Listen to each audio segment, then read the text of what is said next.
Come see us on tour. We're going to be in Baltimore, Hartford, Connecticut, Syracuse, Atlantic City, Levittown, New York, Cohoes, New York, and Providence, Rhode Island. Go to jimmydore.com for a link for tickets. Let's start off with Ukraine and go to our first segment. Here's the headline. In a stunning turn away from allies, the U.S. sides with Russia to vote against a UN resolution condemning Moscow's war against Ukraine. This is right. You are not seeing things. The U.S. has voted with Russia at the UN against a measure authored by Ukraine to condemn Russia's invasion, which, as we're recording this segment, has turned 3 years old today.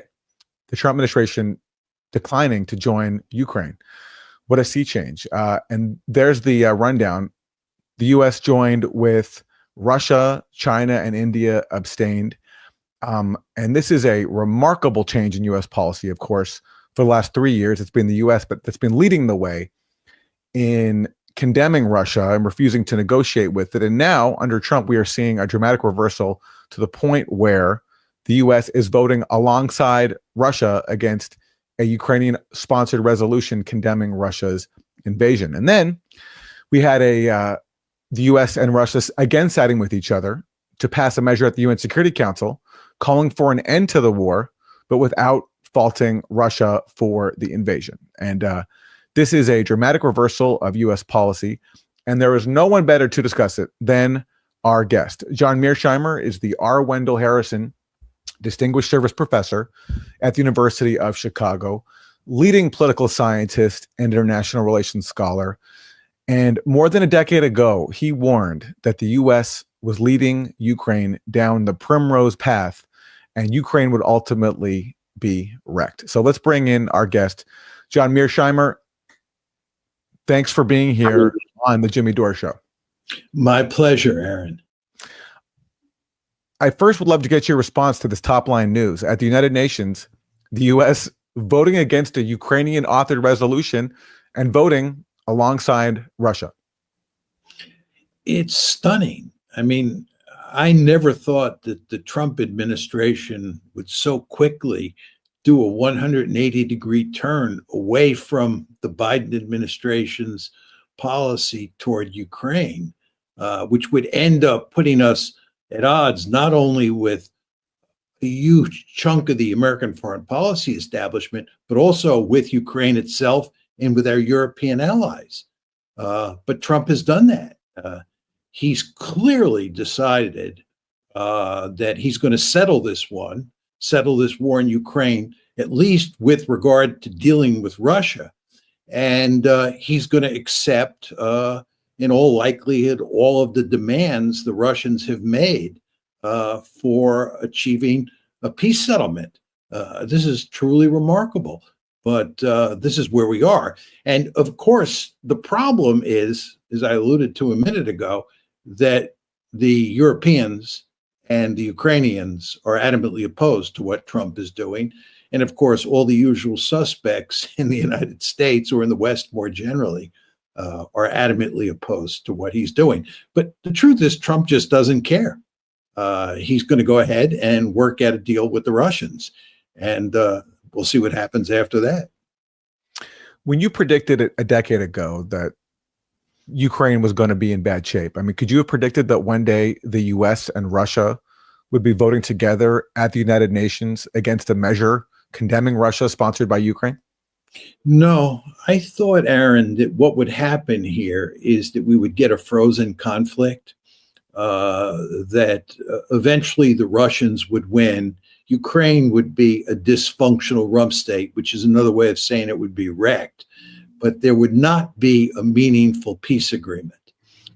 And I didn't think we'd live to see the day where an American president was out in front on shutting this war down and trying to achieve a genuine peace agreement. I mean, it's very important to emphasize that both the Russians and the Americans are not simply interested in stopping the fighting and creating some sort of ceasefire.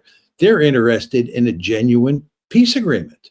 And the principle obstacle that the Americans face is getting the Ukrainians and the Europeans on board.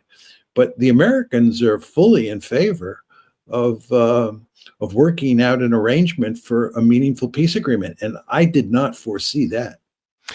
So, in terms of the areas where the U.S. would not need European and Ukrainian buy-in for a peace deal, where do you think Trump might be giving ground? I mean, Russia's proposal to the U.S. back in December 2021, which Biden basically refused to discuss, was a rollback of NATO, especially in the former Warsaw Pact states, a declaration that states like Ukraine will not join NATO. That seems to be already on the table from Trump. He's basically already promised that. And also Russia's concerned about these so-called missile defense sites in Poland and Romania. I mean, do you see the U.S. giving ground there? I'm not sure. I mean, most of what has been talked about, at least in open sources up to now, has to do with Ukraine. And there you have the issue of genuine neutrality for Ukraine. In other words, Ukraine not only will not be in NATO, there will not be meaningful security, meaningful security guarantees from the West to Ukraine. And then second, the United States and hopefully the West will accept the fact that Russia has annexed these 4 oblasts plus Crimea. And then I think finally the third most important dimension of a peace agreement involving Ukraine would be that Ukraine be demilitarized in a significant way. It could have some armaments, but it can't end up being a military threat to Russia. And I think, as best I can tell, that the Americans have agreed to those 3 demands. Now, then the question is, what about NATO forces that are located in Eastern Europe? And this, of course, gets to the missiles that are in Poland and Romania and assorted other forces as well, which have been moved eastward. And as you pointed out, Aaron, in the December 17th, 2021 letter that Putin wrote to Jens Stoltenberg and to Joe Biden, he insisted that that military equipment and those military forces be moved back to where they were before 1997. I don't think he was saying that the Baltic states could no longer be in NATO or Romania could no longer be in NATO. I think he was principally concerned in December of 2021 about the location of NATO forces in Eastern Europe. Now, very importantly, Putin has emphasized that he not only wants to settle the conflict with Ukraine, he wants to devise a security architecture for Europe, and certainly for Eastern Europe, that will guarantee peace or maximize the prospects that the peace will hold over the long term. And if that's the case, then I think they're going to have to reach an agreement on those NATO weapons that have been deployed eastward over time. Hey, if you're watching this show, chances are you already know the mainstream media is full of crap. They're not here to inform you. They're here to spin stories, cater to corporate overlords, and protect the establishment at all costs. So just take a look at how they covered or didn't cover leaked photos linking Joe Biden to Hunter Biden's Chinese business partners. I ran this story through Ground News, who found nearly 100 sources reporting on it, and coverage is totally lopsided. Independent right-wing outlets are all over this, calling it what it is, proof Biden's been lying.